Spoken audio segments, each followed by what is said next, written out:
صلی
جب دینا پاؤں ہمیں لال من کڑ کڑ کے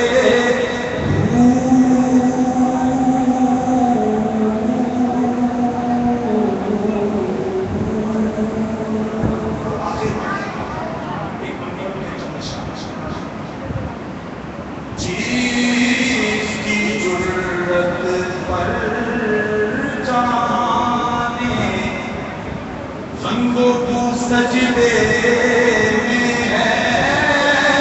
چیز کی جرت پر جانے رنگ و سجدے میں ہے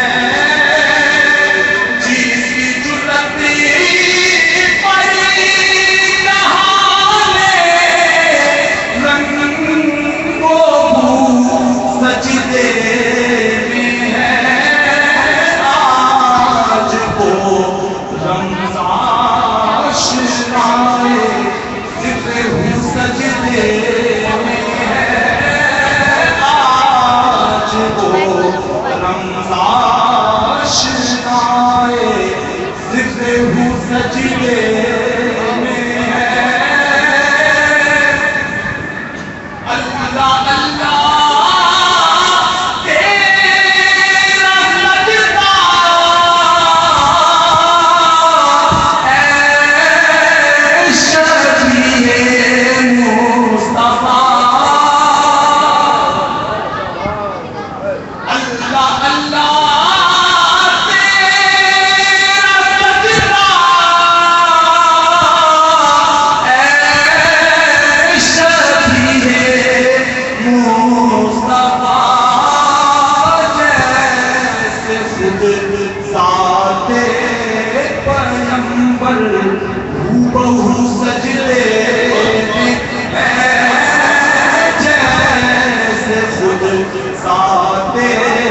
چکا ہے اور تو سجدے میں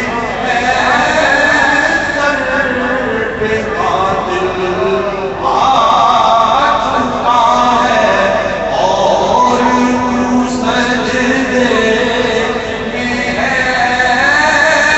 جس کی جرت پر جانے رنگوں کو سجدے میں ہے آج وہ رمضان شنائے صرف سجدے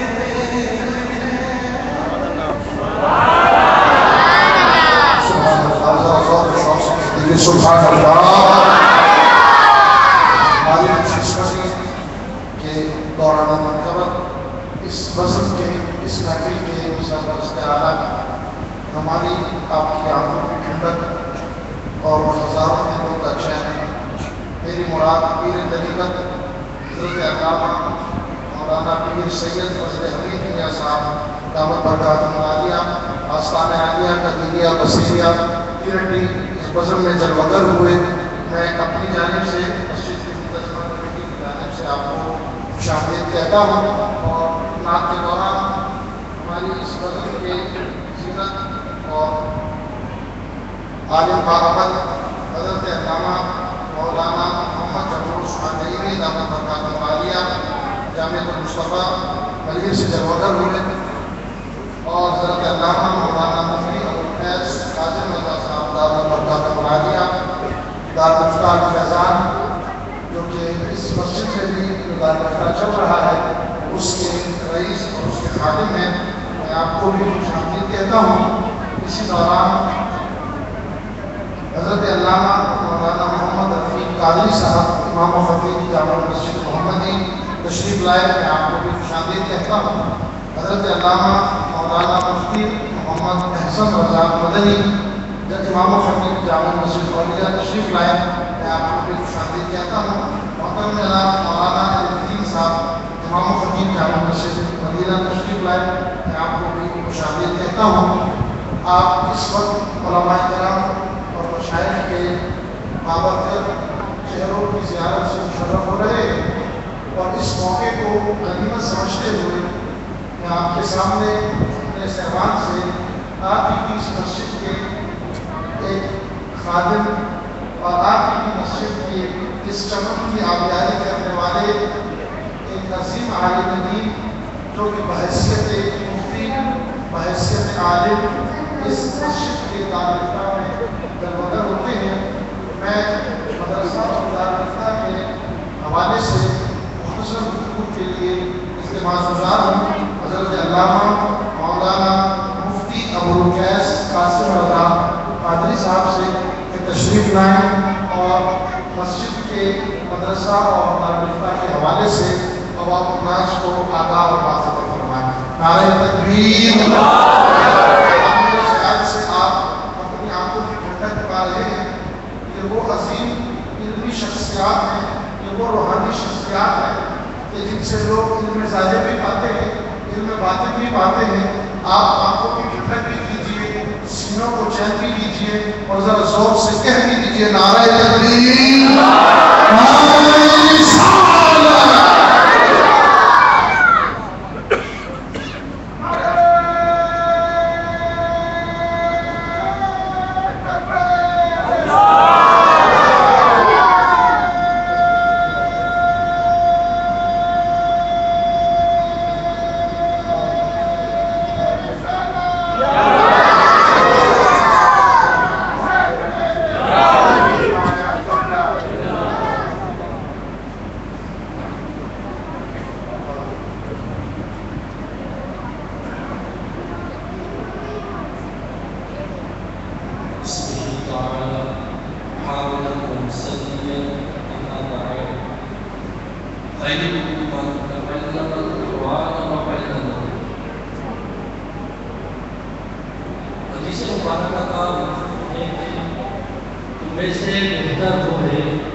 صلی اللہ علیہ وسلم کے ذریعے قرآن کریم کی تعلیمات کے اندر منحصر فرماتے ہیں۔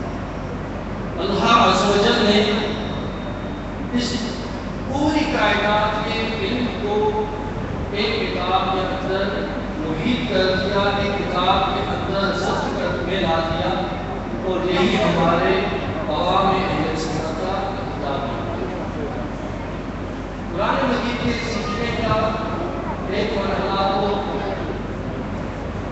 قرآن مجید کے الفاظ کی صحیح ادائیگی اور قرآن مجید کی روانگی سے ہم بھیجے اور روان کے لیے الحمدللہ عز و جل ہماری جامع مسجد رحمانیہ ایریا 36 گاڑی نمبر 5 کراچی کے اندر عرصہ دراز سے قرآن مجید کا سیکھنے اور سکھانے کا سلسلہ بتدریج رائج ہے، جس کے اندر بچوں کو ناظرہ کی تعلیم اور اس کے ساتھ بچوں کو بھی ناظرہ کی تعلیم دی جاتی ہے، اور یہ تعلیم بنسبت دوسرے مدارس کے انتہائی مختلف ہے۔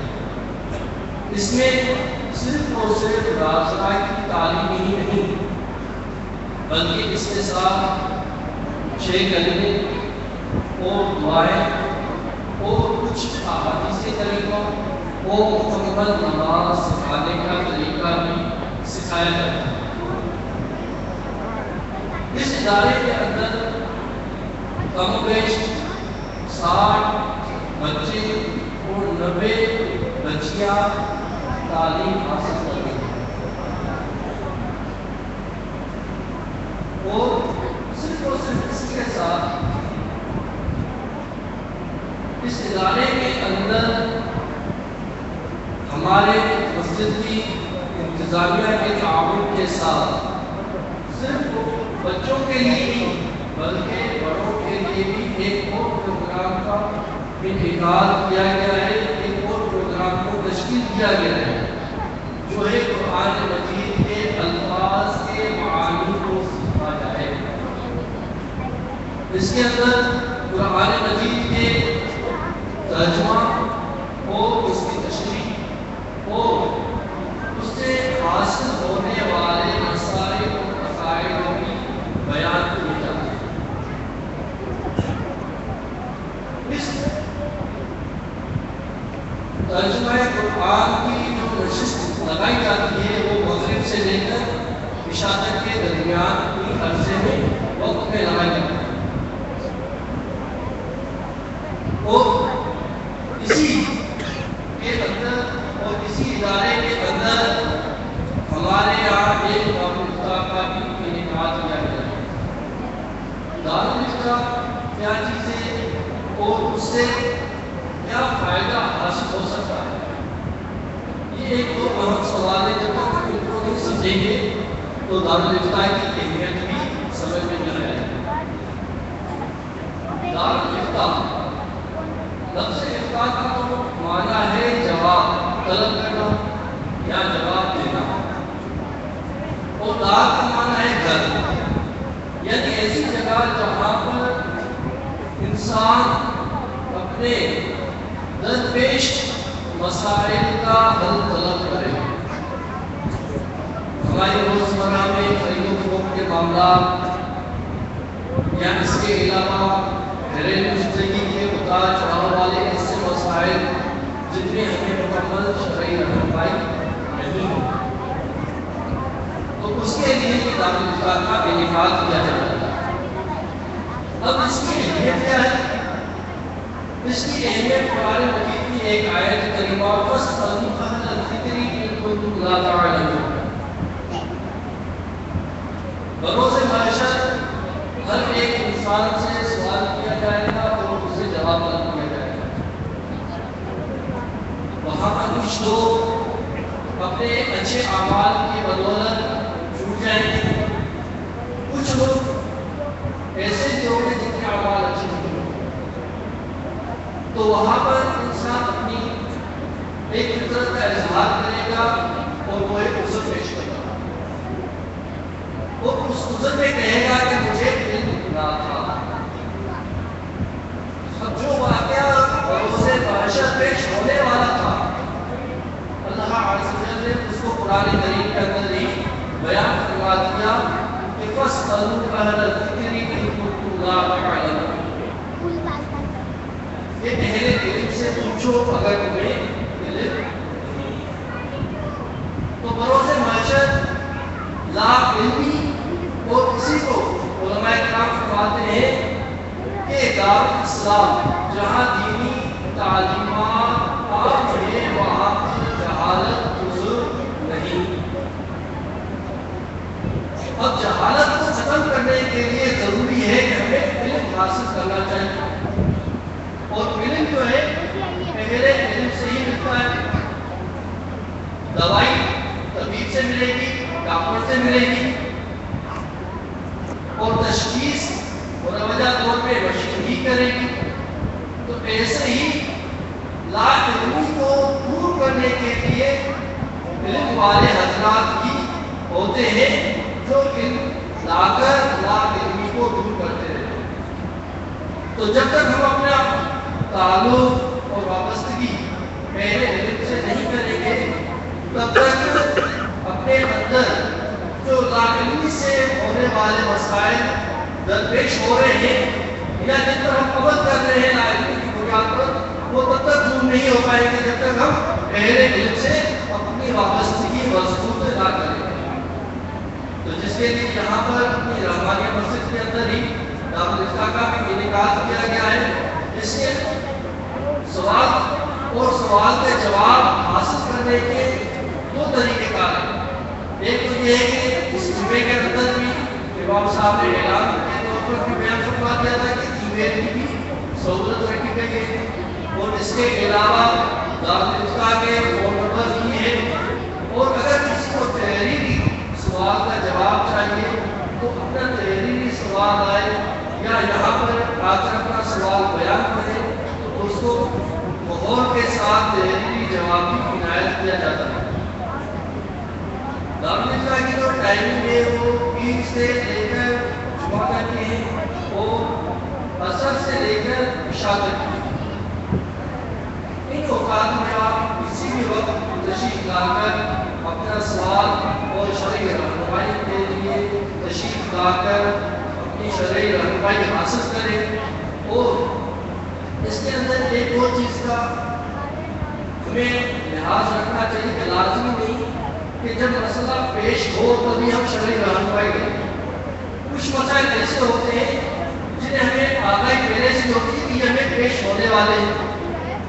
جیسے بے شمار حضرات حج و عمرہ کے لیے جاتے ہیں, تو اب حج و عمرہ ہمیں کیسے کرنا ہے یا وہاں پر ہم سے کون سی احتیاطیں برتنی ہے, اس کے لیے بھی آپ رہنمائی حاصل کر سکتے ہیں. کسی بھی موقع پر کسی بھی مناسبت کے لحاظ جب تک ہم اپنے اندر علم کا بھرپور مواد جمع نہیں کر پائیں گے تو لا محالہ ہم شرعی رہنمائی حاصل کیے بغیر وہ عمل کریں گے. جب شرعی رہنمائی حاصل کیے بغیر عمل کریں گے تو اس کے اندر بے شمار کوتاہیاں اور خامیاں ہم سے سرزد ہو جائیں گی. تو یہ ہمارا انتظامیہ جامعہ مسجد رحمانیہ اور ان کے معاونین کا یہ تعاون رہا ہے کہ انہوں نے عوام اہل سنت کے لیے ہر رہج پر کام کرنے کی کوشش کی ہے. جیسا کہ آپ سے بیان کیا گیا کہ بچوں کے لیے ناظرہ کی تعلیم جب تک اس میں آپ مکمل طریقے سے انتظامیہ اور انتظامیہ کے معاونین کے ساتھ تعاون نہیں کریں گے تب تک یہ بیڑا جو ہے اپنی صحیح منزل کی جانب رواں نہیں ہوگا.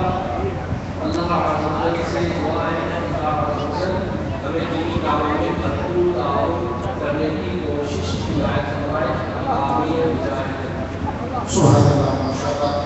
یہ تھے جناب حضرت علامہ مفتی استقبال کے لیے کھل جائیے. نعرہ تکبیر, نعرہ رسالت, نعرہ رسالت. جس کے مستدل سے وہ ہمارے خصوصی آ گئے ہیں, ہم اس مذہب میں پیر طریقت حضرت علامہ سید رضا علی قادری صاحب کو خوش آمدید کہتے ہیں. تمام بات کا وزن ادھر اٹھائیے انشاءاللہ الرحمن. تشریف انشاءاللہ الرحمن. اب اس مضمون کے درست اعلان تشریف رکھیے.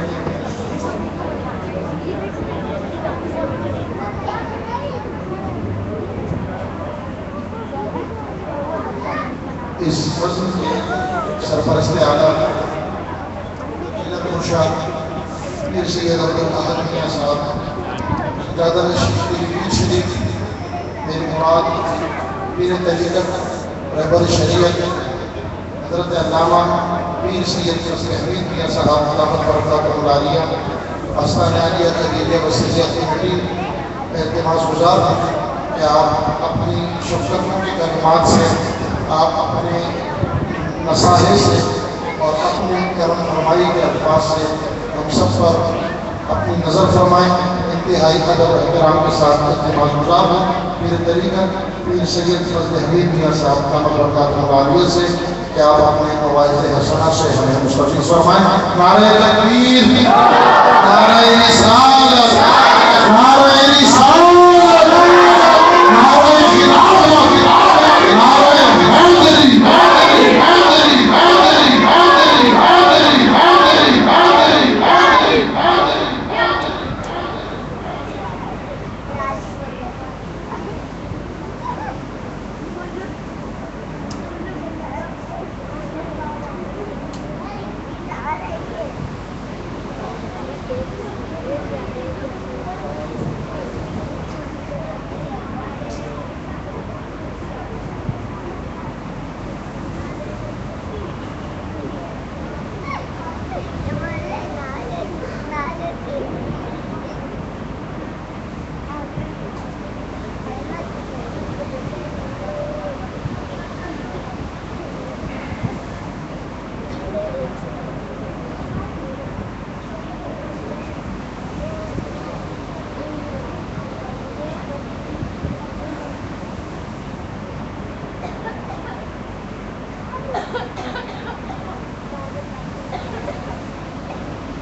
قرآن شریف کو ختم کر رہے تھے رحمۃ اللہ.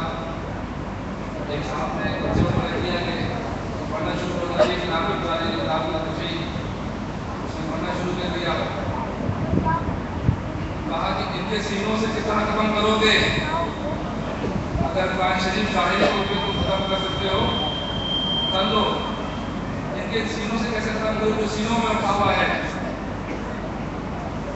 قرآن شریف کا یہ اعجاز ہے جو اس کا معجزہ ہے کہ انسان کے سینے میں ہوتا ہے. پہلے جو صحیفے آئے ہیں کسی بھی نبی کے صحیفے تھے ان ساری نبی تک محدود تھے. وہ کسی امتی کے لیے نہیں تھے کہ وہ یاد کر سکے اس کو. لیکن یہ قرآن شریف کا اعجاز ہے. رسول اکرم صلی اللہ علیہ وسلم کے صدقے میں بچے کے سینے میں قرآن شریف موجود ہے. اتنا بڑا شرف ہے ہم سب کے لیے. ابھی تو ہم پچھلی امتوں کے پچھلے جو انبیاء ہیں انہوں نے اس امت میں آنے کی تمنا کی ہے. اس امت میں جو ہے تختیاں ہیں وہ ان کے سینوں میں محفوظ ہیں. اگر دوسرے سامنے دیکھیں ہمارے کہ میں اس امت میں نہ ہوتا ہوں جس تختیاں جو ہے ان کے سینوں میں محفوظ ہیں امتوں کے اس میں ہو جاؤں تمنا انہوں نے کی ہے. بات یہ کہنے کی کہ یہ قرآن شریف کا امتیاز ہے، اس کی حفاظت کو اللہ تعالیٰ نے ذمہ پہ لیا ہے، اس کے ذمہ رب ہے، وہ کیا کوئی کیا کر سکتا اس کا. یہ جو عمل، یہ تفصیل ختم شریف ہو رہی ہے، یہ تو اسی کڑی ہے. یہاں جو ہم آج جمع ہے سب اسی کڑی کا ہے کہ ہم آج پورا 16 سال جو یہاں تفصیل ہوتی رہی ہے، آج اس کا ختم شریف ہے، آج اس کو منا رہے ہیں ہم لوگ. یہ کیا اسی کڑی تو ہے، یہ قرآن شریف کا امتیاز تو ہے، سب اسی کا تو ہے. قرآن شریف خود اپنی دلیل خود دیتا ہے. کیا کہتا ہے؟ اپنی کتاب اللہ کی کتاب ہونے کی دلیل خود دیتا ہے کہ میں اللہ کی کتاب ہوں. ان کنتم فی ریب مما نزلنا علی عبدنا فأتوا بسورۃ من مثلہ وادعوا شہداءکم ان کنتم صادقین. ایک آیت اس کی مثال لاتا ہوں، اگر تم سچے ہو ایک آیت بتا دو. آج تک کوئی ایک آیت ثابت کر ہی نہیں سکا ہے، ایک آیت کا اضافہ کر ہی نہیں سکا ہے، ایک حرف کا اضافہ نہیں کر سکا ہے. کوئی ایک حرف کا اضافہ بھی کر دے تو اس کو کفر لگتا ہے. یہاں تک بھی اس میں اور کوئی آج تک نہ کر سکا ہے نہ کر سکے گا. ایک الفاظ کا اضافہ بھی قرآن شریف میں کبھی نہ ہوگا، نہ ہے نہ ہوگا. آپ دیکھیں جب انا اعطیناک الکوثر، سورۃ الکوثر جو ہے خانہ کعبہ کی دیوار پہ لگائی گئی، جب اس کو خانہ کعبہ کی دیوار پہ لانا گیا لے کے کیا ہوا؟ عرب کے فصیح بڑی شاعر موجود تھے، عرب تو مشہور ہے، ان کے بلاغت پہ ان کے شعرا پہ مشہور تھا، اتنے بڑے بڑے شاعر موجود تھے. لیکن کوئی بھی جو ہے اس 3 لائنوں کا، 3 لائنیں تھیں، 3 لائنوں کی جو ہے کوئی بھی اس کے مثل ایک آیت بھی کر سکا، اس کی مثل ایک شعر بھی نہیں سکا، اس کی مثل کر ہی نہیں سکا. تو اس میں جو گہرائی تھی، قرآن شریف میں امتیاز ہے، اس میں جو گہرائیاں ہیں، یہ جتنے بھی علماء ہو گئے، تفسیر لکھنے والے ہو گئے، مفسر ہو گئے، محدث ہو گئے، جتنے بھی ہیں آج تک جس نے بھی لکھا ہے، امام راضی ہو گئے، جو بھی گزرے ہیں آج تک، انہوں نے اپنے اس میں موتی ضرور چنے ہیں اس کے اندر، لیکن کوئی یہ نہیں کہہ سکتا کہ میں نے سب کچھ حاصل کر لیا ہے، یہ میں نے قرآن سے سب کچھ نکال لیا ہے. یہ کوئی نہیں کہہ سکتا ہے. اپنی طاقت کے مطابق ہر کوئی اس میں سے موتی چن لیتا ہے، لیکن یہ نہیں کہہ سکتا، یہ دعویٰ نہیں کیا اس نے کہ میں نے سب کچھ نکال لیا اس سے.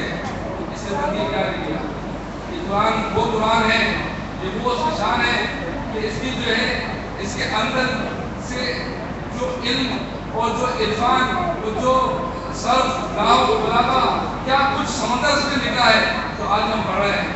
آج دنیا پڑھ رہی ہے، سائنس میں محتاج ہے، ہر چیز اس میں سے نکلی ہے. وَلَا تُبْقِي وَلَا يَعْبِدِ إِلَّا فِي قُرْآنٍ مَجِيدٍ إِلَّا كِتَابٌ مُبِينٌ إِلَّا كِتَابٌ مُبِينٌ. جو کچھ بھی ہے سب کچھ اسی میں ہے. یقین جانیں کہ ہر چیز قرآن شریف میں. ہمارے بابا کا موجود ہے. یہ بارش جو ہوتی ہے اگر ہم اسی قرآن سے ایک آیت پڑھیں گے تو بارش ہوتی ہے، اور یہی ایک آیت ہم پڑھیں گے تو بارش ہو جائے گی. ہم ایک آیت پڑھیں گے تو کاروبار میں برکت ملے گی. یہی ایک آیت پڑھیں گے تو 10 آدمی کھانا 100 آدمی کھا لو. یہی اس میں سے ایک آیت پڑھیں گے تو جو ہے بیمار کو شفا ہو جائے گی. یہ قرآن شریف کا امتیاز ہے. یہ اس کا جو ہے اللہ تعالیٰ نے دیا ہوا ایک تحفہ ہے ہم سب کے لیے، ہم سب امتیوں کے لیے تحفہ ہے. اس کو جو ہے آپ باقاعدہ پڑھا کریں اور چلتے پھرتے اٹھتے بیٹھتے، ہمارے بابا فرماتے ہیں کہ چلتے پھرتے اٹھتے بیٹھتے کچھ نہ کچھ پڑھا کرو. اس طرح وقت ضائع مت کرو. مجھ سے فرماتے ہیں بات کہ جو ہے اپنا ٹائم جو ہے وہ ضائع نہیں کریں. چلتے پھرتے اٹھتے بیٹھتے کچھ نہ کچھ جو ہے وہ آپ پڑھا کریں. قرآن شریف جو ہے یہ آپ یہ دیکھیں قرآن شریف کو، یہ قرآن شریف عرب میں نازل ہوا. عرب میں نازل ہوا کہ نہیں ہوا؟ کیا تھے؟ جاہل. عرب کے جاہل اردو لوگ تھے، اور یہ قرآن شریف جب نازل ہوا تو وہ کہاں سے کہاں پہنچ گئے. وہ علم اور حکمت کے بیکر بن گئے وہ لوگ اسی قرآن کی وجہ سے. آج مسلمان، ہم تو مسلمان پیچھے ہیں کس وجہ سے؟ ہم نے قرآن چھوڑ دیا ہے. اگر ہم آج قرآن شریف کو پکڑ لیں ہماری مشکلات دور ہو جائیں گی. آج ہم قرآن شریف کو پکڑ لیں, آج ہم چلیں, اس کو پڑھیں, آپ دیکھیں کیا کچھ ہوگا. ہمارے سلسلے کے حضرت حافظ جمال اللہ صاحب حافظ قرآن کے, آپ فرماتے ہیں کہ شروع میرا ابتدائی زمانہ تھا, مجھے قرآن شریف کا اتنا جوش چڑھ گیا, پڑھنے کا اتنا وقت آ گیا کہ میں رات دن قرآن شریف پڑھتا تھا. جب رات دن قرآن شریف پڑھتا تھا تو میرے سامنے ویسے بھی نظر آتے تھے, مجھے دیکھے میرے سامنے ملائکہ بھی نظر آتے تھے. اس قدر یہ عالم ہو گیا تھا آپ کا. اور کہتے ہیں رات دن بس کھانا پینا بھی رہ گیا تھا میرا, میں رات دن پڑھتا تھا. بس بات یہ کہنے کی کہ آپ لوگ سب پڑھیں, عمل کریں, جو یہاں درس ہوتا ہے درس میں شریک ہوں, جہاں بھی ہوں آپ شامل ہوں, پڑھیں, عمل کریں, یہی سب سے اہم چیز ہے. اور اس پہ تعاون بھی کریں ساتھ مل کے, جو مدرسہ ہے یہاں پہ اور جو کمیٹی کام کر رہی ہے ان کے ساتھ جو ہے آپ لوگ دینی پڑھائی کام کریں. کیونکہ فرمایا گیا ہے من تعلم القرآن وعلمہ, بہتر تم سے وہ ہے جو قرآن کو جو ہے تعلیم کرے, درس دے اور جو ہے وہ سیکھے. بہتر تم سے وہ ہے, یہ فرمایا گیا. اس لیے جو ہے آپ لوگ سے یہی ہے کہ آپ لوگ کچھ نہ کچھ چین ضرور دیں, کچھ نہ کچھ چین جو ہے وہ پڑھنے کے لیے سمجھنے کے لیے ضرور دیں. سبحان اللہ, ماشاء اللہ. اسی طریقے سید فضل صاحب دامت برکاتہ عالیہ اپنی نصیحتوں سے اور اپنے مبارک کلمات سے ہمیں نواز رہے تھے. اس دوران آستانہ عالیہ حنانیہ قادریہ کے سجادہ نشین پیر حضرت علامہ مولانا عبدالغفور بابا صاحب قادری تشریف لائے. میں آپ کو اپنی جانب سے منتظمہ کمیٹی دارالعلوم مسجد رحمانیہ کی جانب سے خوش آمدید کہتا ہوں. اسی دوران حضرت علامہ مولانا امام بخش صاحب نائب امام جامع مسجد مصطفیٰ تشریف لائے. اسی دوران حضرت علامہ اسد قادری مدنی صاحب تشریف لائے شاہ فیصل ٹاؤن سے. میں آپ کو بھی اپنی جانب سے منتظمہ کمیٹی جامع مسجد رحمانیہ کی جانب سے خوش آمدید کہتا ہوں. انہیں کے ساتھ پیر طریقت پیر عبدالصمد قادری صاحب النعیمی دامت برکاتہ عالیہ تشریف لائے. میں آپ کو بھی اپنی جانب سے منتظمہ کمیٹی جامع مسجد رحمانیہ کی جانب سے خوش آمدید کہتا ہوں. اور جامع مسجد صدیقیہ کے امام و خطیب حضرت علامہ مولانا محمد عارف صاحب تشریف لائے. حنفیہ عالمگیر مسجد کے شعبہ حفظ کے استاد محترم جناب قاری شفیق قاری صاحب تشریف لائے. میں آپ کو بھی خوش آمدید کہتا ہوں. اور اب انتہائی ادب و احترام کے ساتھ خصوصی درس اور خصوصی خطاب کے لیے التماس گزار ہوں سید السادات پیر طریقت حضرت علامہ سید حمزہ علی قادری صاحب سے آپ لوگ کر استقبال کیجیے. 16 سالوں کی وہ عظیم الشان شہادت آج جس کا آخری درس اور آج جس کا قرآن مجید کا وہ مقدس بیان جو آپ 16 سال سے پڑھوا رہے تھے, آج اس کا خصوصی درس فرمائیے. نعرہ تکبیر, نعرہ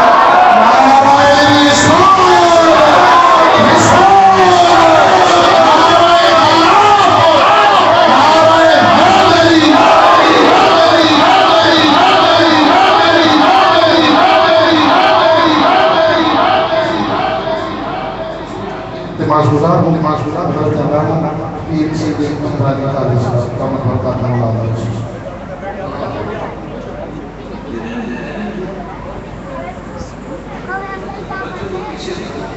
السلام علیکم.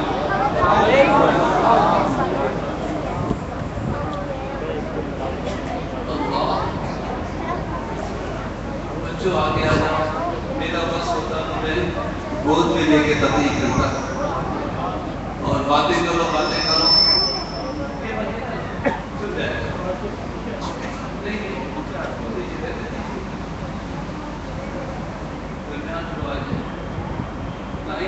بہت زیادہ ہو گیا ٹھیک ہے.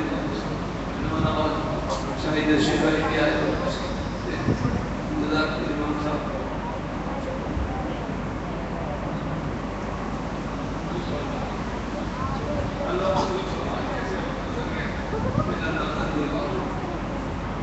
بچوں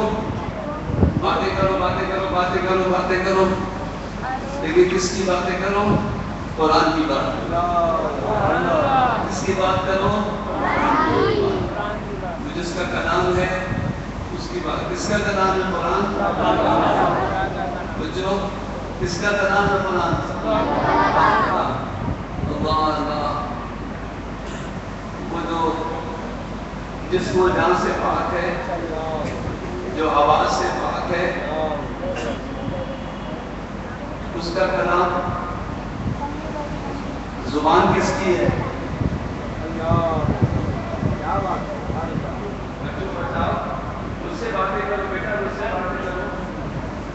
بتاؤ نہیں تم نہیں بتا سکتے. قرآن کس کی زبان ہے؟ کلام اللہ کا ہے، زبان مصطفیٰ صلی اللہ علیہ وسلم.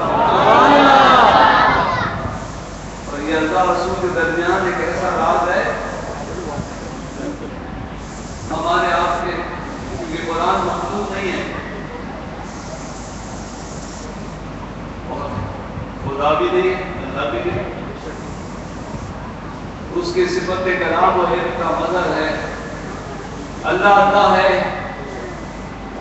اللہ اللہ ہے، ہر جگہ موجود ہے اپنی ذات و صفات کے ساتھ، لیکن نظر نہیں آتا. نظر ہی کیا نہیں آتا، وہ اس کا وجود حصی ہے ہی نہیں. اللہ کو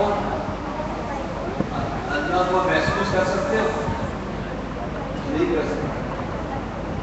اصل میں تو بڑا شرمندہ ہوں، جو اشتہار بنایا گیا کہ ابھی بھی یہ سادات العائشہ تھا، عزت والے عزت دیتے، سادات نہیں لکھنا چاہیے تھا. میں تو سید بھی نہیں لکھتا ہوں.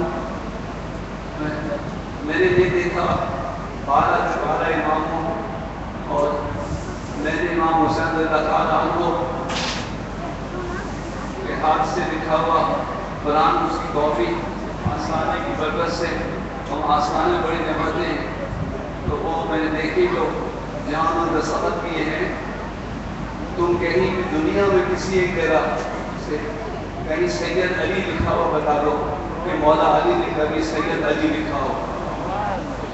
امام حسین اللہ تعالیٰ عنہ نے ختم قرآن کیا، کتابت مکمل کی، لکھا حسین ابن علی ابن ابی طالب رضی اللہ عنہ. حسین علی کا بیٹا جو بیٹے ابی طالب کے، اللہ ان کی مغفرت فرمائے.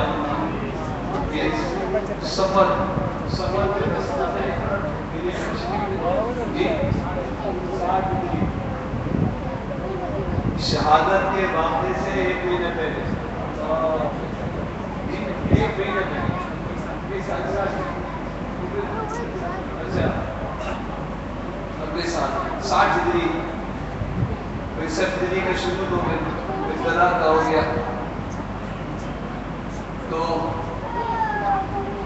بڑی جرت ہے ان کی جو سید خود لکھتے ہیں. سید ہونا ایک بات ہے، سید جیسا عمل ہونا ایک اور بات ہے. سیدوں سے ایک سوال زیادہ ہوگا، اور جو کیا سو کیا، تم تو میرے نبی کی اولاد ہے، تم نے کیا کیا. لیکن ایک بات یاد رکھیے گا، آپ تعظیم ویسی کریں گے سید کی. اگر کوئی غلط دعویٰ بھی کرے آپ اس کی تعظیم کریں گے. کسی سے کچھ کہنا ہوتا ہے، کسی سے کچھ کہنا ہوتا ہے. جو سید ہے ان سے یہ کہنا ہے کہ ہم کو زیادہ ڈرنا چاہیے، اور غیر سید سے کہنا ہے کہ آپ سن بھی لیں، وہ کہیں بھی کہ کوئی بتائے سید ہے، آپ تعظیم کریں، آپ کو آپ کی تعظیم کا اجر ملے گا. لیکن یہاں مشکل یہ ہے کہ پہلے بہت تعظیم بھی کرتے ہیں، پھر وہ کہتے ہیں وہ سید ہے ہی نہیں. ابھی ہمارے سامنے ایسے علماء گزرے عالم نہیں ہے، سید نہیں ہے. اللہ اکبر.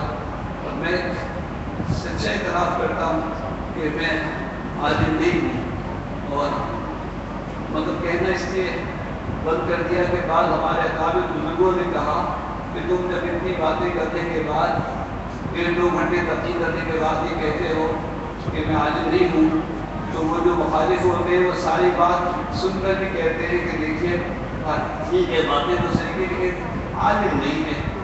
تو میں چپ ہو گئے. اللہ تعالیٰ جس سے جو کام دینا چاہتا ہے وہ دے دیتا ہے. آپ ابھی حضرت بدنحمید بن صاحب قرآن کی تعلیم اور اس کی پڑھنے کی تاکید فرما رہے تھے. تو ہماری تو یہی پیغام ہے کہ قرآن پڑھو, پکڑو ماتا پڑھو, قرآن پڑھو.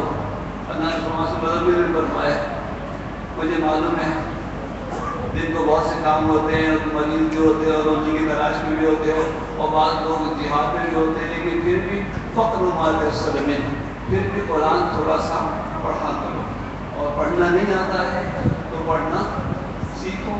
تعلیم باجوان کے مدرسے میں دعوت اسلامی کا بڑا اہتمام, اور ویسے بھی ایسے جماعت کی مسجدوں میں عشاء کے بعد تو قرآن کا پڑھنا کوئی بھی عمر ہو یہ بھی یاد رکھے. یہ نہیں کہ بچے پڑھنا شروع کریں اور پڑھے نہیں. اسلام اس طرح نہیں پھیلا ہے کہ 4 سال کا بچہ آپ کے ساتھ پڑھا. عمر رسیدہ لوگ آئے نا, اور ایسے آئے 100 سال کے قریب حضرت سلمان فاضل تشریف لائے, اور ایسے ہو گئے ایسے حضور نے بھی ان کو اپنے اہل بیت میں شامل کیا. اور سرکار کی زبان عربی اور ان کی زبان فارسی, لیکن پتہ نہیں کیسا ان میں آپس میں کمیونیکیشن اور کیسی فہم و فراست کا تبادلہ تھا کہ منافق کہنے لگے ہم کو پتہ چل گیا محمد صلی اللہ علیہ وسلم کو قرآن کون سمجھاتا ہے, کون پڑھاتا ہے. وہ جو ایک بوڑھا آدمی ہے نا, وہ بہت تجربہ کار آدمی, اس نے تو اللہ نے قرآن میں کہا کہنا پڑھ کے یہ تو سوچو کہ میرے محبوب کی زبان عربی ہے, اس کی زبان فارسی ہے, وہ کیسے بات. لیکن بہرحال حضور سے انہوں نے ایسا اقتصاب کیا کہ مفسر قرآن بن گئے, اور بہت کچھ دار نبوت بہت سلمان فاضل نے بہت بڑا مقام ہے. قرآن اللہ کا کلام ہے. اللہ کو جانتے ہو کیا جانتے؟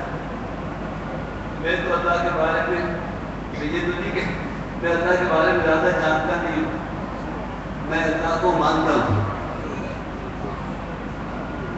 مجھ سے اللہ کے بارے میں زیادہ پوچھنا نہیں کیسا ہے کہ میں کیا بات میں نہیں جانتا. میں اللہ کو مانتا ہوں, اور مانتا ہوں بھی ہوں تو حضور کو مان کر مانتا ہوں. حضور نے فرمایا بس ہمارا اس میں ایمان ہے, وہ بھی پوری طرح ہم سمجھ نہیں سکے. پھر سرکار کے بعد علماء اور اللہ کی علماء ہم یہاں موجود ہیں, ان کے ذریعے ہم تک قرآن پہنچا اور مانا پہنچے. اللہ اکبر. حضرت اللہ جب غفور صاحب تشریف فرمائے, مفتی عبدالصمد صاحب اللہ کا یاد آئے. اللہ اکبر.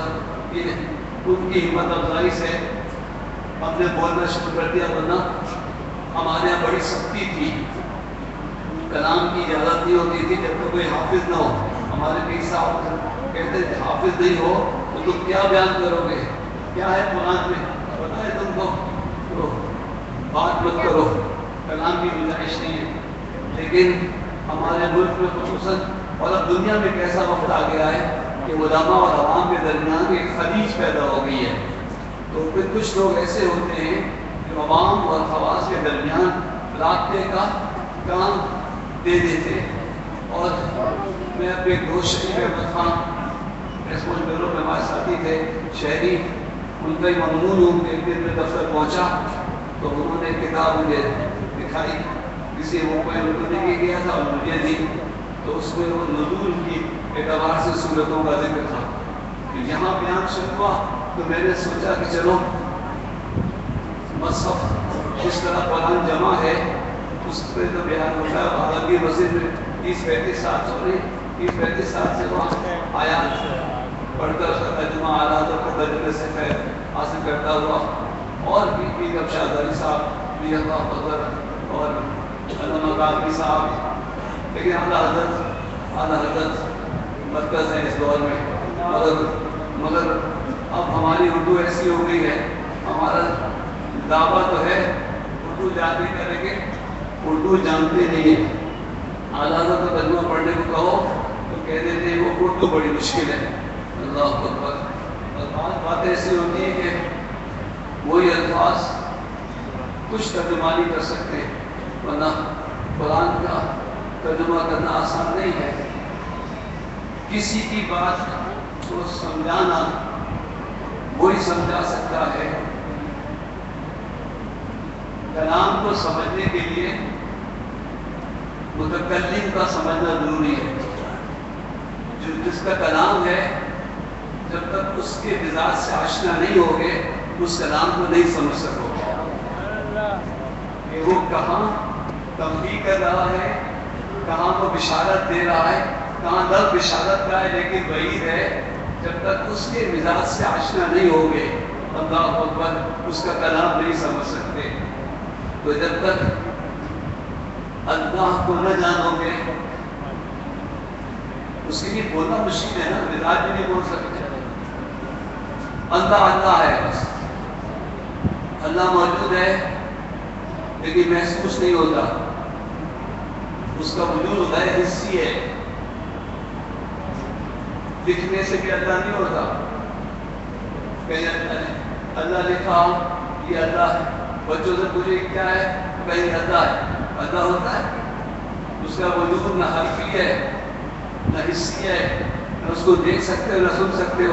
تو ایسے وجود کو مانے کیسے جس کو نہ دیکھ سکتے ہو نہ سن سکتے ہو نہ چھو سکتے ہو, اللہ محسوس ہی نہیں کر سکتے تو پھر مانے کیسے. تو پھر اللہ تعالیٰ نے ایک ایسے وجود کو خلق کیا اپنے نور سے, بغیر تقسیم کے, بغیر دخول و شمول کے, کن یا محمد فرما کر تخلیق کا آغاز فرما دیا. محمد ہو جا, حضور ہو گئے. تو حضور کہاں تھے کہ اللہ نے کہا ہو جا تو ہو گئے. حضور علم الہی میں تھے اور اللہ نے جب کلام کیا تو ہمارا اور آپ کا کلام کرنا. ادھر خاموش ہو جاؤ, ادھر دیکھو. ہم جب آپ کو حکم دیتے ہیں تو اس کی تعمیر ہوتی ہے, لیکن اللہ کے حکم کی صفت یہ ہے کہ جب وہ حکم دیتا ہے تو تعمیر ہی نہیں ہوتی, تشکیل ہو جاتی ہے. تشکیل ہو جاتی ہے. اور تشکیل بھی ایسی نہیں آئینہ کہہ کے ہم اپنی جان چھڑاتے ہیں اور سرکار نے مدد کر دیا نہ میرا کوئی جماعت میں اپنے رب کی جماعت کا آئینہ ہوں. اللہ نے ایک ایسا آئینہ بنا دیا کہ مجھے نہیں دیکھ سکتے ہو تو میرے حبیب کو دیکھو, اس کو دیکھنا میرا دیکھنا ہے. اس سے محبت میری محبت ہے. بس یہاں تک سبحان اللہ اپنے مقام پر ہے, لیکن یہ مثال بس ہمارے لیے ہے, حقیقت اس سے اور بلند ہے. آئینے میں جو عکس ہوتا ہے کچھ نہیں ہوتا, جو اس کے سامنے ہوتا ہے وہ نظر آتا ہے, لیکن کیا اس میں سننے کی صفت ہوتی ہے؟ اس عکس میں سننے کی صفت ہوتی ہے؟ آئینے میں جو عکس نظر آتا ہے کیا اس میں دیکھنے کی صفت ہوتی ہے؟ کیا سننے کی, بولنے کی صفت ہوتی ہے؟ کچھ نہیں ہوتا. لیکن اللہ تعالیٰ نے حضور کو ایسا مظہر بنایا کہ ارادہ بھی دیا, سما بھی دیا, مظہر بھی دیا, کلام بھی دیا, مدد بھی دیا, اختیار بھی دیا.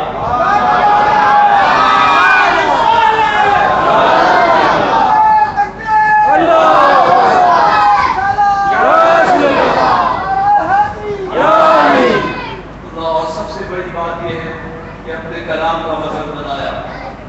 قرآن عظیم ہے, صاحب قرآن عظیم. قرآن ہادی ہے, صاحب قرآن ہادی. جتنی تعریف قرآن کی ہے سب صاحب قرآن کی ہے. صرف ایک فرق ہے, حضور مان لیجیے, صرف ایک فرق ہے, قرآن حضور سے افضل ہے. کیوں؟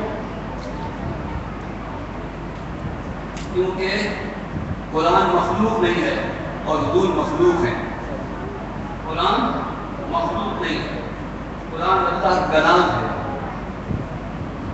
اللہ جانے کیسے نازل کیا، جبریل نے کیسے وصول کیا، حضور نے کیسے وصول کیا، اللہ اکبر، یہ سب اسرار ہیں۔ اور پھر نازل ہوا تو حضور نے اس کو جمع کروایا جس ترتیب سے جس میں وہ لوح محفوظ میں قرآن مجید کی لوح محفوظ، اس طرح لوح محفوظ میں محفوظ تھا اس طرح جمع کر رکھا ہے۔ اور تنزیل کے اعتبار سے معلوم رہا لوگوں کو، آپ بھی قرآن پڑھتے ہیں اس وقت توجہ نہیں جاتی، ہر سورت کے ساتھ 2 نمبر لکھے ہوتے ہیں، تو 1 نمبر تو اس مصحف کے جمع کا ہوتا ہے اور 1 نمبر آیت اس سورت کے نزول کی ترتیب کا نمبر ہوتا ہے۔ تو معلوم ہے کہ اعلیٰ حضرت کو بھی معلوم تھا اور حضرت مولا علی کے پاس تو نسخہ بھی تھا، لیکن اس کو عام نہیں کیا گیا۔ اللہ تعالیٰ نے اس کی کیا مصلحت ہے، اور مصلحت یقین ہوں گی کہ قرآن اور حضور کی نسبت ایسی رہے کہ قرآن کو اترتا دیکھو، حضور کو چلتا دیکھو، یا حضور کو چلتا دیکھو اور قرآن کو اترتا دیکھو۔ قرآن کے واقعات، حضور کی زندگی کے واقعات اور اللہ کی طرف سے اس واقعے پر جواب، جو کچھ کلام اللہ تعالیٰ نے اس ترتیب سے اسے نازل فرمایا، اس ترتیب کے اعتبار سے سورہ نصر آخری سورت ہے اور الیوم اکملت لکم آخری آیت ہے۔ مختلف روایت ہیں، ایک تو یہ کہ یہ فتح مکہ کے وقت سورت نازل ہوئی، جب سرکار فتح مکہ کے بعد تشریف لا رہے تھے، مکے میں داخل ہو رہے تھے، اس وقت یہ سورت نازل ہوئی۔ یہ سارے واقعات 6 ہجری 8 ہجری فتح اور 9 ہجری وصول کا، اور پھر پہلا حج اس جس کے امیر سے صدیق رضی اللہ تعالیٰ عنہ تھے، پھر 10 ہجری سرکار تشریف لے گئے، اور یہ آخری خطبے کے وقت یہ سورت نازل ہوئی، اور صدیق رضی اللہ تعالیٰ عنہ عقیدہ ہو گئے۔ لوگوں نے پوچھا کیوں رو رہے، کہا اب حضور تشریف لے جانے والے ہیں، کیونکہ دین مکمل ہو گیا اور کار پیغمبری کا رسالت مکمل ہوا، تو حضور عمرے سے تشریف لے جائیں گے۔ بہرحال لیکن یہ اللہ تعالیٰ نے اپنے پیارے حبیب صلی اللہ علیہ وسلم کے فتح مکہ کے وقت بھی آداب سکھائے، اور ان کی بات پر نعمت تک فتح پانے والے سلاطین کے لیے ادب سکھایا کہ اگر تم فتح پاؤ تو کیا کرو، کیا بستیوں کو لوٹ لو مانو، کیونکہ بادشاہ کو جب کسی ملک کو لوٹتے ہیں آپ کو یقین نہیں آئے گا، بچوں مبارک کو حالات بہت خراب ہے، بہت حالات خراب ہے، لیکن تمہیں اندازہ نہیں ہے کہ اس زمین پر ایسا وقت بھی گزرا ہے کہ جب بادشاہ فتح پاتے تو فتح ہو گئی، وہ بنا قید ہو گئے، قتل ہو گئے، بادشاہ نے بنا کے وزیر سے پوچھا کیا ہوا، تمہیں فتح ہو گئی، کیسی فتح ہے، لوگ قتل ہی نہیں ہوئے، دہلی میں لاکھوں کو قتل کروا دیا صرف یہ بتانے کے لیے کہ میں نے فتح پائی ہے۔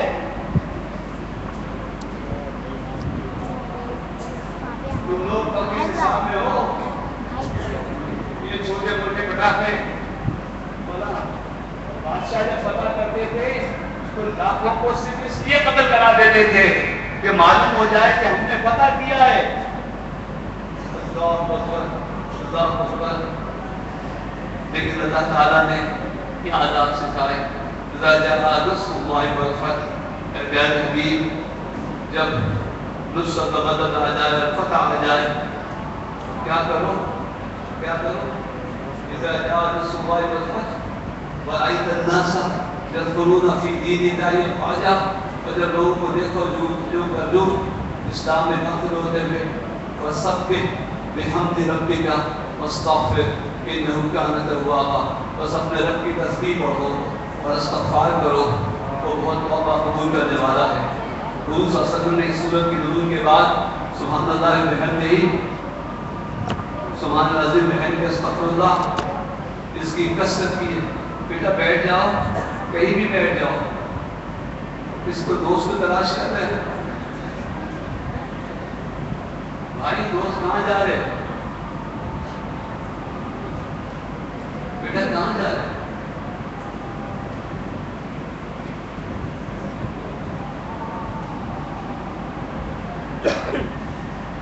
یہ دیکھیے ایک انداز، یہاں سے آئے اور بالکل بیچ میں سے نکلتا ہوا مجمع سے باہر چلا گیا۔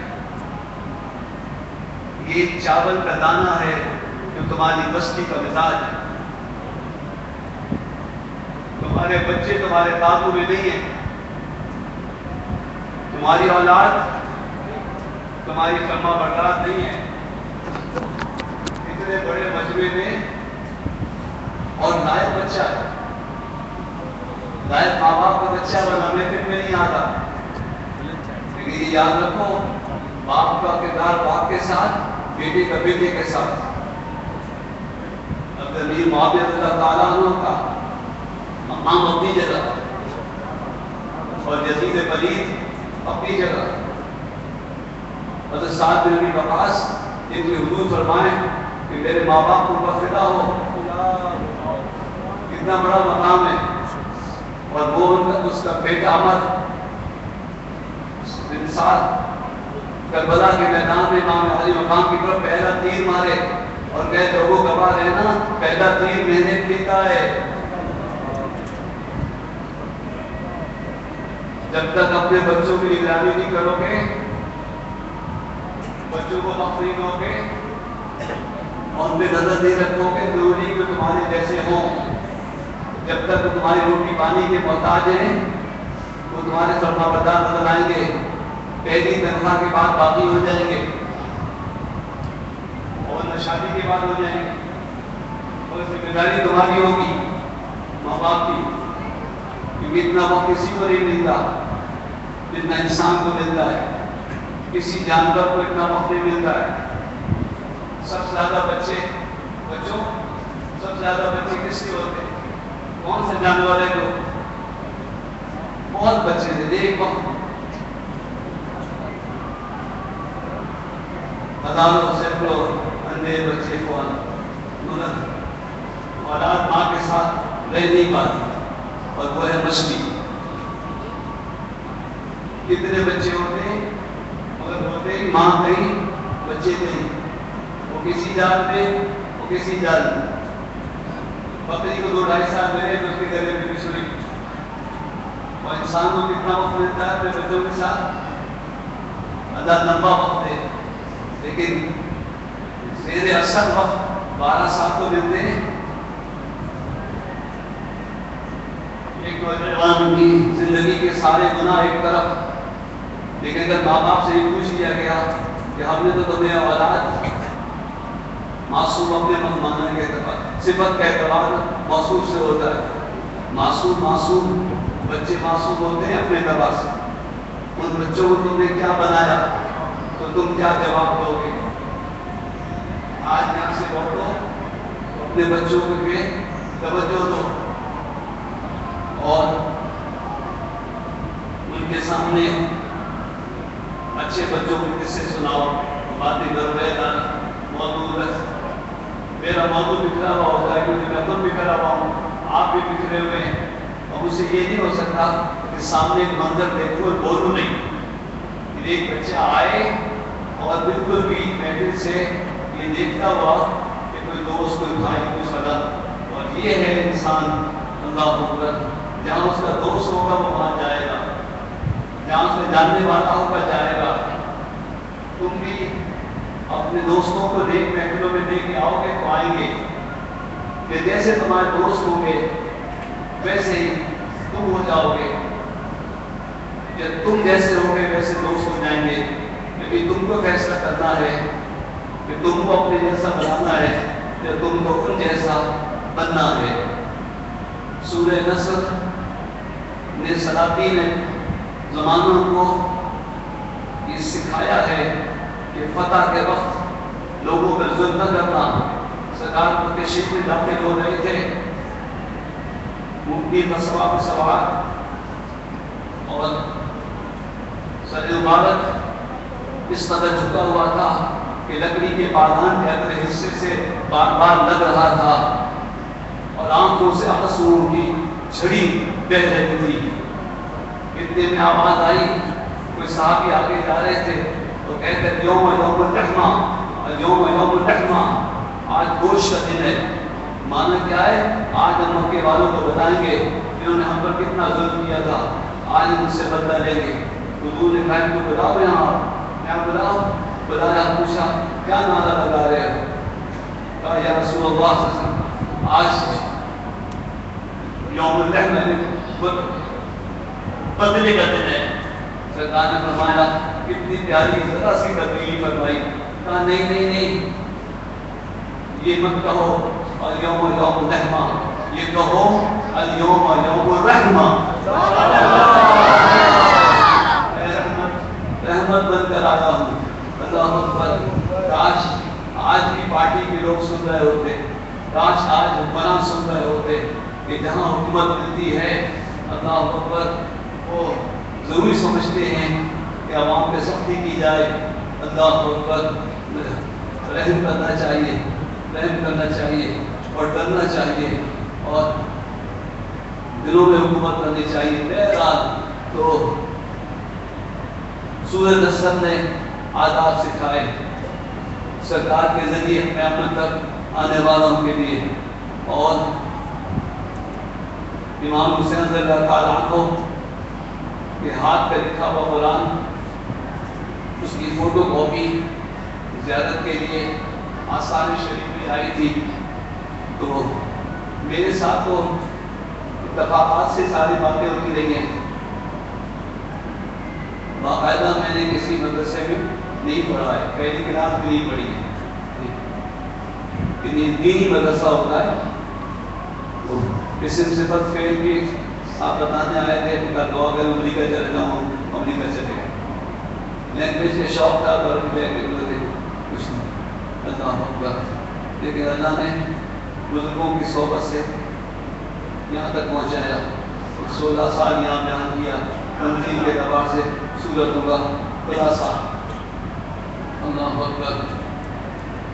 بہرحال تو حضور صلی اللہ علیہ وسلم ایک وسیلہ بنے ہیں آداب کے، زندگی کے، وہ تجارت ہو، وہ سلطنت ہو، آپ کی غربت بھی اختیاری تھی تاکہ غریبوں کو ایک مثال سامنے رہے۔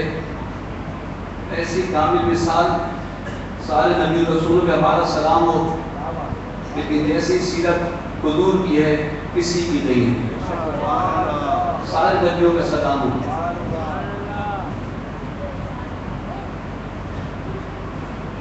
لیکن عیسیٰ علیہ السلام پہ ہمارا سلام ہو، ان کی امت کا آدمی پوچھے کہ میں بیوی بچوں کے ساتھ کیسے زندگی گزاروں، تو ان کی زندگی میں کوئی مثال نہیں ملے گی۔ مردہ کو زندہ کرتے تھے لیکن گھر کے معاملات مثال نہیں ہے۔ موسیٰ علیہ السلام اللہ سے کلام کرنے والے، لیکن اگر کوئی ان سے پوچھے کہ اگر کافر حملہ کر دے تو میں کیا کروں، تو کوئی مثال جہاد کی نہیں ہے۔ یوسف علیہ السلام، مختصر کرتا ہوں، زندگی نشر بہت مختلف حالات سے گزری، مختلف محبتیں دیکھی، قید خانہ بھی دیکھا، خزانوں کے مالک بھی ہوئے، لیکن یہی بات ہے کہ اگر کوئی کہے کہ اگر مجھے کوئی مارنے آ جائے، میں دکان پہ بیٹھا ہوں مجھے کوئی لوٹنے آ جائے تو میں کیا کروں، میں خزانے میں کیشیئر ہوں مجھے کوئی لوٹنے آ جائے تو میں کیا کروں، تو کوئی مثال نہیں ہے۔ صرف ہمارے آپ مولا چلو سلیمان علیہ السلام کو اللہ نے دولت بھی دی، حکومت بھی دی اور بہت معاملات دیے، اور ان کی امت کا کوئی غریب پوچھے کہ میں غریب آدمی ہوں، میرے پاس کھانے پینے کو نہیں ہے، میں کیا کروں؟ تو ان کی زندگی میں کوئی مثال نہیں ہے، لیکن یہ ہمارے آقا مولا حضرت محمد صلی اللہ علیہ وسلم ہے۔ تم جو کوئی بھی ہو، جہاں کہیں بھی ہو، اللہ اکبر اللہ اکبر، اگر تم مجاہد کا لفظ اتنا ہے جب استعمال ہونے لگا نا، لیکن تم اگر عسکری ہو تو صبح سالار بدر حنین کو دیکھو، اگر فاتح ہو تو فاتح مکہ کو دیکھو، اور اگر لڑائی میں مشکل وقت آ جائے تو وہ حد میں رسول کو دیکھو، اور کہیں صلح میں دستخط کرنے پڑ جائیں تو حدیبیہ میں دستخط کرتے ہوئے رسول کو دیکھو، اور اگر تم مالدار ہو تو ایک رات میں سارا مال غنیمت تقسیم کرنے والے رسول کو دیکھو۔ ایسی تقسیم کرتے تھے کہ آپ کو یقین آئے گا تو سیدنا عثمان غنی تانو منڈی کے بڑے تاجر اور حضور کے ہم دونوں تین دن کے فاقے کبھی تشریف آتے اور دیکھتے کہ معاملات مقبول ہیں، مجھے یا رسول اللہ ابھی تو میں نے غزہ بھجوایا تھا، تو حضور کہتے عثمان وہ تو اسی کو تقسیم ہو گیا تھا، رکھنے کے لیے تھوڑی تھا، اللہ غربت اختیاری تھی، اور حضور کی امت کا کوئی غریب ایسا غریب ہو کہ اس کے پاس رات کو کھانے کو نہ ہو تو وہ اپنے بچوں سے یہ کہہ کے سو سکتا ہے بچوں سو جاؤ، آج ہم اپنے رسول کی سنت ادا کر رہے ہیں۔ ایسی کام مزدور تو خندق والے رسول کو دیکھو، جملے بھی پورے نہیں، لفظ الفاظ تو میرے آقا و مولا حضور صلی اللہ علیہ وسلم کو اللہ نے نصرت دی، فتح دی، اور اس وقت جو ان کا رویہ تھا، جو سلوک تھا، جو عفو درگزر کا اور رحم کا معاملہ تھا، وہ ہر مسلمان فاتح کو کسی انداز سے بھی وہ حاکم ہو، وہ فوجی ہو، وہ جمہوریت ہو، کچھ بھی ہو، اسلام نے نظام حکومت میں بات نہیں کی ہے، اسلام نے صرف ایک بات بتائی ہے۔ کسی نے پوچھا اسلام کی تاریخ ذرا مختصر لفظ بتا دیجیے، لمبی بات نہ ہو،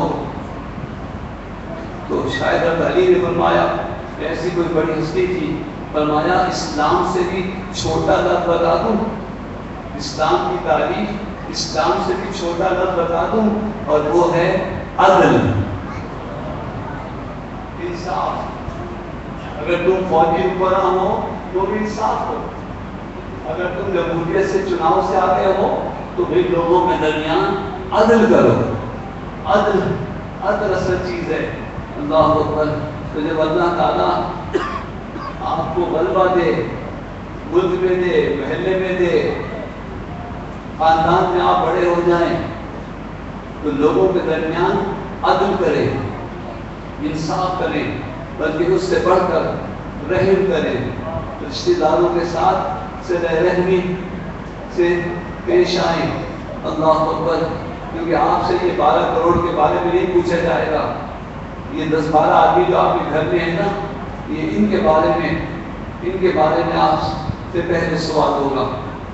یہاں سے جا کر اپنے گھر والوں کو دائرہ بنا کے بٹھا لیجیے، بیوی بچے ماں بہن جو بھی آپ کے ساتھ رہتے ہیں ان کو بٹھائیے اور ایک ایک سے معافی مانگیے، بیوی سے معافی مانگیں، ماں باپ سے، یہ ہر ماں باپ اولاد سے حق ادا نہیں ہوا نا، ایک دائرہ بنا لیجیے اور ایک ایک سے معافی مانگیے۔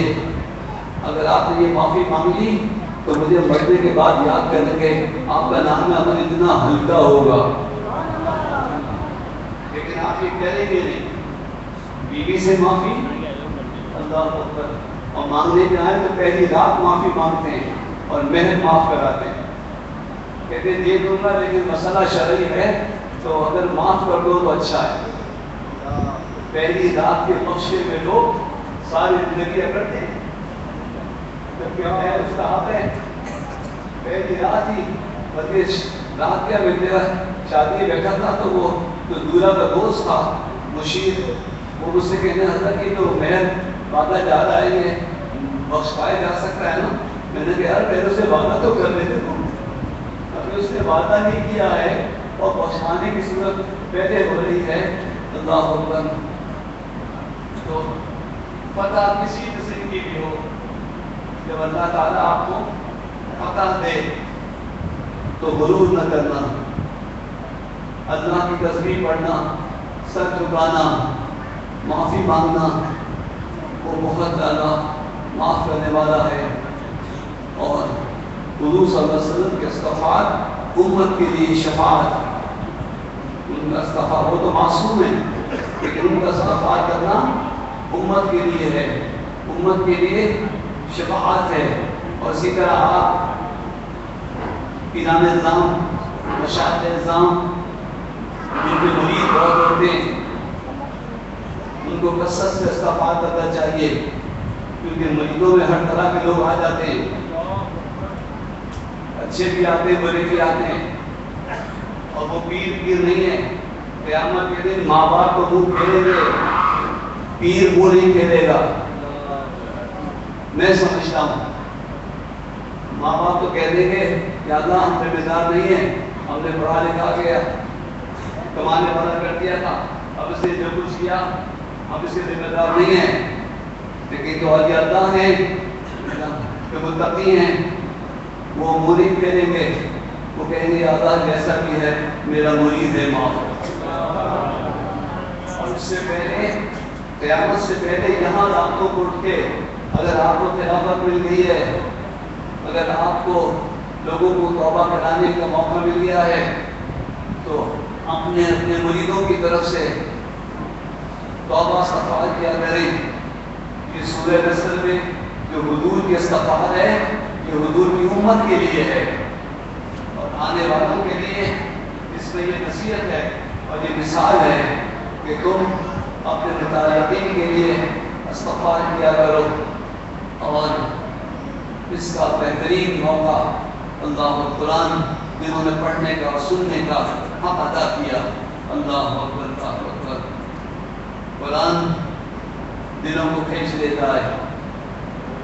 کس ارادے سے چلے تھے تلوار کھینچ کر قرآن سنا. اللہ تعالیٰ المسلم کی دعا قبول ہو چکی تھی. ایک ہستی چلی کہ آج نبی کو پک کر دوں گا, قصہ تمام کر دوں گا. اللہ تعالیٰ نے بہن کے گھر وضو کرا دیا, حضور کے یہاں نماز پڑھوا دی. یہ ہے حضور کی دعا, حضور کی شفاعت دعا مراد. اللہ اکبر. اور پھر وہی ہستی سیدنا ہمارے فاروق اللہ تعالیٰ عنہ جب آپ شہید ہوئے ہیں اور آپ پر حملہ ہوا ہے تو آپ نے سب سے پہلے تو یہ پوچھا کہ مجھ پر کس نے حملہ کیا ہے, تو بتایا گیا وہ فیروز نامی مجوسی, اس نے حملہ کیا. تو آپ نے کہا شکر ہے کل قیامت میں میری وجہ سے کسی مسلمان کو شرمندگی نہیں ہوگی. ایک بزرگ تھے, ان کا سامان کو چلا کے جا رہا تھا, وہ اس کے پیچھے دوڑے, کہا سنو سنو سنو رکو رکو رکو, میں نے تم کو معاف کر دیا ہے, میں تم کو معاف کر دیا ہے. وہ اور بھاگتا چلا گیا. وہ بزرگ رونے لگے, کہنے کہ چلا گیا, میری بات نہیں سنی اس نے. تو مریدوں نے کہا حضرت آپ کیوں اس کو پکار رہے تھے؟ کہا میں نہیں چاہتا تھا کہ میری وجہ سے قیامت میں کسی مسلمان کو شرمندگی ہو. میں نہیں چاہتا تھا کہ یہ اپنی زندگی میں یہ سوچتا رہے گا کہ میں نے اپنا مال چلایا تھا. اللہ اکبر. حادث صاحب نے عبداللہ شاہ صاحب کی صحبت میں میسر ہوئی. اللہ اکبر. میں نے دیکھا ایک صاحب آئے بہت تیزی سے ہاتھ ملانے کے لیے, جب ہاتھ ملایا تو سر ٹکرا گیا. وہ 100 سال کی عمر, اللہ اکبر, شمع کی لو کی طرح ہڈی میں کھا کے سوا کچھ بھی نہیں تھا. سر ٹکایا تو سب سرخ ہو گیا. تو ایک دم ہم بھی حیران ہو گئے کہ آنے والے ہاتھ چومتے ہیں نا, ٹکر مارتے ہیں. اللہ اکبر. ہاتھ بھی نہیں ملایا کرو جب تک بڑا ہاتھ نہ بڑھائے, یاد کرو. سلام کرو, انتظار کرو. اگر وہ ہاتھ بڑھائیں تو مسافہ کرو. اللہ تعالیٰ والوں کی زیارت کافی ہے, ادب سے کھڑے ہونا کافی ہے. آ جاؤ, بس حلقے میں آ جاؤ. بہت زور سے چوٹ لگی, پیشانی سرخ ہو گئی. ہم گھبرا گئے. حضرت کچھ کہے نہیں, یہ فرمایا کچھ نہیں کہا, بلکہ کہا کیسے ہیں آپ, کیسے ہیں بنائیں, اور اس کی خیر رضا کرسی کی. کتنی برداشت ہونی چاہیے اللہ اکبر کہ دوسرے کو شرمندگی نہ ہو. ایک دفعہ ایک مرید آ کے ان کے سامنے کچھ قصے سنا رہا تھا. دو پیر بھائیوں میں جھگڑا ہو گیا تھا, تو وہ آ کے سنا رہا تھا. تو تھوڑی دیر بعد نے مجھے بلوایا کہ حمزہ صاحب کو بلوائیے. میں آیا, کہا حضرت سنیے یہ کیا کہہ رہے ہیں. میں نے کہا میں نہیں سنتا یہ کیا کہہ رہے ہیں. میں آپ سے معافی چاہتا ہوں, اور میں یہ کہنا چاہتا ہوں کہ اس کو خبر نہیں ہے کہ آپ کو خبر ہے. آپ لوگ سمجھے, اس کو خبر نہیں ہے کہ آپ کو خبر ہے کہ یہ جھوٹ بول رہا ہے, لیکن اس کو شرمندہ نہیں کیا کہ تم جھوٹ بول رہے ہو. سن رہے تھے. جب بہت دیر ہو گئی تو کہا حمزہ صاحب بلا دے گا, سنیے یہ کیا کہہ رہے ہیں. میں نے کہا میں نہیں سنتا حضرت, معاف کر دیں, اس کو یہ پتہ نہیں ہے کہ آپ کو خبر ہے. ہمارے عبدالرشید صاحب 60 سال ایک فٹ پاتھ پر بیٹھ کر چلے گئے. پڑوسی تک کو خبر نہیں کہ کتنا بڑے ولی. ساری دنیا سے لوگ وہاں تھے, کیونکہ کوئی اشتہار بازی نہیں, کچھ نہیں. چند چادر پر رومال بچھایا, چڑیا ختم شریف آیت کریمہ, چلو بھائی پڑھو, چلو فاتحہ لگاؤ, دعا کی چلے گئے. وہ تو عبدالرحمن صاحب اور حمید صاحب آئے تھے, انہوں نے آسانی کی باقاعدہ تعمیر کی, ورنہ کچھ نام ملمود کچھ نہیں, زور سے بات بھی نہیں کرنا. میں ان کے قریب بیٹھا, مجھے حیرت ہوتی ہے. میں تو سمجھتا ہوں 2-2.5 سال گزرے, لیکن اندر ہوا کوئی 76 کا 80 کے بعد 88 میں خلافت 25-30 سال میں نے گزارے. لیکن کیا باتیں ہوئی میں کوئی بتا نہیں سکتا, کیونکہ وہ کسی موضوع پہ تقریر نہیں ہوتی تھی, ہلکے جملے ہوتے تھے. اور جملے میں اپنی ایک بات عرض کرتا ہوں کہ میں نے ایک جگہ تصور شہر پہ تقریر کی, بہت لمبی تقریر کی کہ مرشد کا تصور ہونا چاہیے, مرشد کا تصور ہونا چاہیے, اٹھنا چاہیے, بیٹھنا چلنا. بہت لمبی تقریر کی, اس میں بیٹھنے لگا تو حضرت نے مجھ سے کہا حمزہ صاحب بات وہی اچھی ہوتی ہے جو مختصر. میں نے کہا میں کیا کہہ رہا, میں نے تصور شہر کو سمجھانے کی کوشش کی ہے. تو انہوں نے کیا فرمایا, جملہ سن لیجیے, ایک جملہ سن لیجیے. میاں عبدالرشید صاحب نے فرمایا تم سے کتنا کہہ دیتے کہ یہ سوچا کرو کہ میں نہیں ہوں وہ ہے. میں نہیں ہوں, مرشد ہیں. ابھی شاہ غالب صاحب کا وصال ہوا, راجہ اجلاس تھا, ظاہر خاص تعلق رہا تھا. ہمیشہ انہوں نے بھی بتائی کہ وہ باتیں بیچ کے ختم کرتا ہوں, کیونکہ معلوم ہوتا مجھے جانا ہے مختلف لوگوں سے گفتگو مختلف مسلک کے لوگ, اور یہ کیونکہ مبلغ کو واسطہ پڑتا ہے, ہر ایک کو نہیں. مدرس اور ہوتا ہے, مبلغ اور ہوتا ہے, اور یہ جو طریقت کے چلنے والے سپاہی ہوتے ہیں اور ہوتے ہیں. اور اتنا مجھ سے کہتے تھے کہ حمزہ صاحب جائیں تو ذرا اچھی طرح پڑھ کے جائیں. میں کیا پڑھ کے جاؤں, میں پڑھ کے کیا جاتا. خیر گیا, ہمیشہ اللہ نے عزت رکھی. ابھی جب شاہ عبدالرحمن قادری صاحب کو ان کا خلیفہ بنایا گیا تو میں نے وہاں یہی نصیحت کی. میں نے کہا شاہ صاحب ایک بات یاد رکھیے گا, بس یہ سمجھیے گا کہ میں نہیں ہوں وہ ہے.